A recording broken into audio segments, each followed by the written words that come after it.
বিষাক্ত প্রাণী থেকে বাঁচার জন্য আল্লাহ রাব্বুল আলামিনের কাছে দোয়া করতে হবে। বিশ্বনবী মুহাম্মদুর রাসূলুল্লাহ সাল্লাল্লাহু আলাইহি ওয়াসাল্লাম আমাদের দোয়া শিক্ষা দিয়েছেন।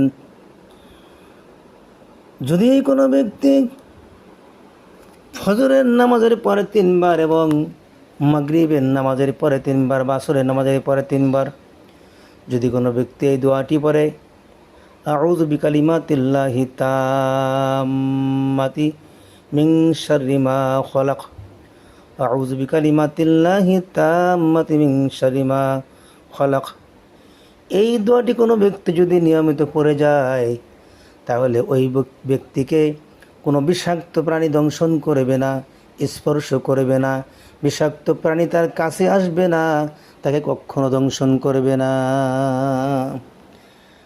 এজন্য ভাইয়েরা আমার, বিশ্ব নবীর হাদিস আমরা সকলেই মান্য করব, হাদিসকে শ্রদ্ধা করব, নবীজিকে আমরা সম্মান করব, নবীর কথাগুলো সম্মান দিয়ে এই দোয়ার আমল আজকের থেকে আমরা চালু রাখবো। 12 মাস সর্বক্ষণ পড়ব, সারা জীবন মৃত্যু পর্যন্ত আমরা পড়ে যাব।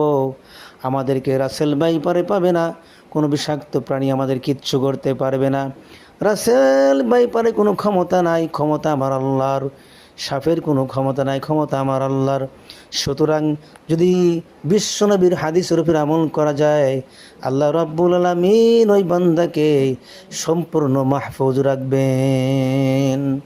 এজন্য ভাইয়ারা আমার, আপনারা অবশ্যই এই দোয়াটি সকাল সন্ধ্যা পড়বেন। আর যদি পারেন তাহলে 5 ওয়াক্ত নামাজের পরে কমপক্ষে 1 বার পড়বেন বা 3 বার পড়বেন।